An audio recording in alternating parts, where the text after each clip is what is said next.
Hello everyone and welcome back to Jake Space on YouTube. I have some extra free time this week. My store is actually closed today for a snow day, so I decided I'm going to try and make 2 YouTube videos this week. As I'm recording this is Tuesday, January 31st.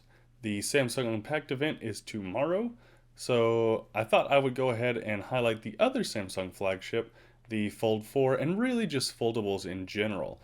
I am a very foldable forward person, so this might be a sort of a biased positive video just kind of describing what it's like to live with the foldable in 2023. The Fold 4 is the only real foldable I have any experience with.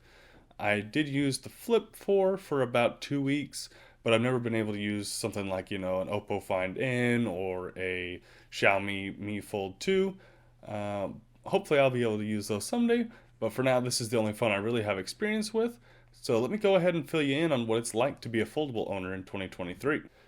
Before getting too deep into the whole experience of using the foldable, I wanted to give a little brief overview of the Fold 4 in case you are unaware of what it's like.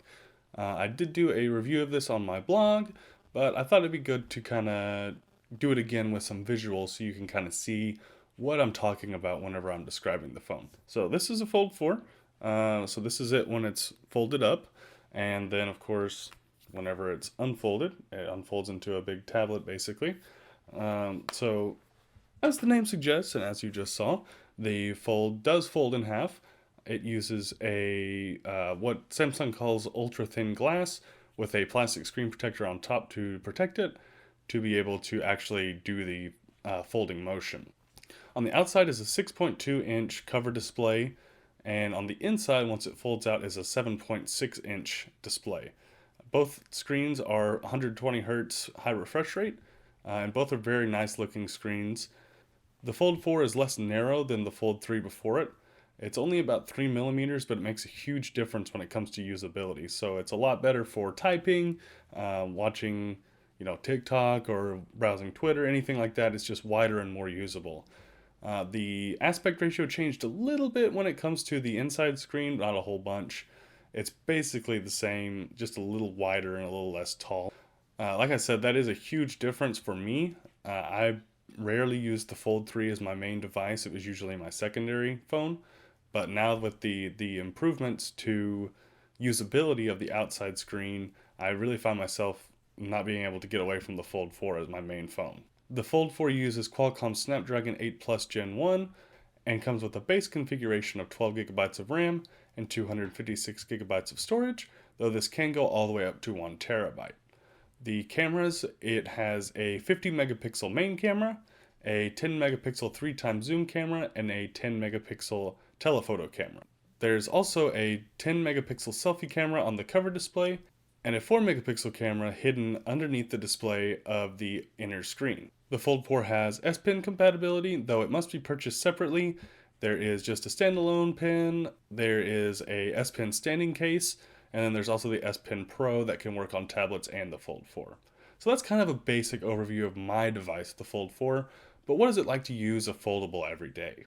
When it comes to pros of using a foldable, there are 3 major ones that stick out to me: media consumption, productivity, and just general flexibility, pun definitely intended. The Fold 4's inner display is not a great aspect ratio for watching content. When you're watching like widescreen content, there are going to be some pretty noticeable black bars on the top and bottom, but still you're going to get a much larger canvas for watching your media on than you would on just a normal smartphone, which is still going to have bars on the sides because of how tall the aspect ratio is in portrait. Another benefit of the Fold 4 specifically is that under display camera that provides an uninterrupted screen across the whole 7.6 inches.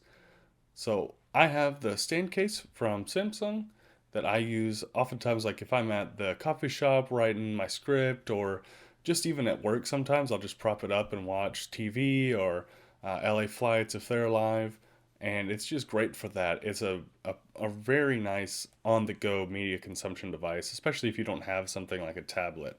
It's almost the same size as an iPad mini. It's a little smaller, but it really is great for watching videos. One of the ways you can watch them that's really nice is in split screen. So if you split the screen with your video at the top, it's like the perfect aspect ratio, and then you can browse the internet, read on Twitter, anything like that on the bottom screen. If you split the screens the other way, then you can have two vertical columns, which is great for reading an article and checking Twitter if you really hate yourself. I typically use it most for putting my work schedule into my calendar. I have the calendar on one side and then my scheduling app for work on the other side, so that way I don't have to go back and forth over and over and over. Split screen has been in Android for a long time, but there's never really been a smartphone that could take advantage of this. The I guess you could say like the LG V60 that had the dual screen, and then beyond just these two, the Fold has so many practical applications. So it has the S Pen support that's great for jotting down notes, or if you want to, take some time and relax, you can use the pen up or any sort of coloring book app to just color, which kind of is nice sometimes. A nice way to break away from whatever you're doing that's kind of stressing you out. You can connect a Bluetooth mouse and keyboard for a ultra mobile workstation on the go. Of course, the screen is a little small for this, but I still think it works decently well. And then one of my favorite things to do is to use it as the world's most expensive e-reader, even though Kindle doesn't let you do the dual columns in portrait, where you could fold the screen and it would just be perfect like an actual book, but that's beside the point. Now, there are a lot of positives that I think to using a folding phone, but there are some negatives as well. First of all, the Fold is huge. At its thickest point, it's almost 16 millimeters thick, thicker than a 14-inch MacBook Pro. Now, of course, when you fold it out, it's relatively thin, but man, when it's folded up like this, it is extremely thick. That is one of the main issues that I have with it.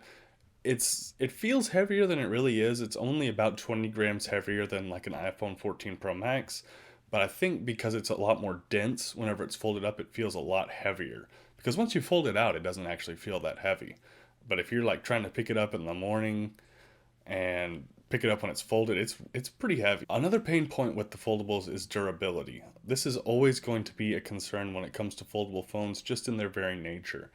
The ultra thin glass that Samsung uses in their foldable phones is very fragile. That's why you have to have that plastic screen protector over top. But it can just completely fail. At my store, I've seen folds that come in, and flips as well, that come in with the hinge areas just completely blacked out. I've seen the entire inner display just stop responding to touch. It's a definite issue that they have, and most of the time it's not due to anything that the user did wrong. There may be dust that's gotten in there, or it may have just worn out, which is one of the things that I always caution people on when they're debating getting a foldable. I absolutely would not have this phone without insurance. Like I said, it can go wrong without you actually doing anything wrong. So I have insurance on my phone, and yeah, I definitely would not use a foldable without insurance, at least at this point. And hot take, this is why I think that there won't be a foldable iPhone anytime soon. Apple isn't going to release a product unless they can make it perfect, and right now I just don't think that the material science of it allows it to be perfect. So I think it's going to take a few more years for Apple to adopt this for the iPhone. Another issue, this is with the Fold specifically. I know there are some phones that are only available in China that have pretty good cameras, but the Fold camera is decent at best. It's not bad, but it's not what you would expect from an $1,800 phone. My Pixel 7 Pro blows it out of the water at $900, literally half the price. There are limitations when it comes to making a foldable, most notably just space, that make it difficult to fit a good camera system in there, but I'm really hoping that with the Fold 5 they can improve the camera system. And I think that when the Pixel Fold comes out, if it even exists, I think that may be the best camera in a foldable, and that's one of the reasons that I'm really excited for it. Lastly, there's really not a good way to type on the Fold. The exterior screen, while being a lot better than previous Folds, is still pretty narrow, and the keyboard is still going to feel a little cramped. Whereas on the inside screen, even if you use the split keyboard, it's still very wide and pretty uncomfortable to touch on. I don't feel like I can type as quickly as I can on a normal candy bar style phone. Despite all the downsides and compromises, I can't get enough of the Fold. Sometimes I'll decide I want to switch to my Pixel, and it lasts maybe a day or two before I just come back to the Fold. I just can't stop using it. It's everything I've ever wanted in a phone. It's a tablet that you can just carry around in your pocket, and there's just nothing else for sale in the United States, at least right now, that compares to it. And that's why I keep using a foldable. We will see tomorrow. S23 Ultra might change my mind, but for now, I can't imagine not at least having the Fold as my secondary phone. We'll see how that goes with S23 Ultra and OnePlus 11 coming out, and then of course, if the Pixel Fold and the OnePlus Fold come out, that might change which foldable I carry with me. I hope that you'll stick around to see how that all plays out. Once again, thank you so much for tuning in. It really means a lot to me, and I just can't wait to keep doing this. I'm really having a great time doing it. I hope you're enjoying it as well, and I hope to see you next time. Have a great day.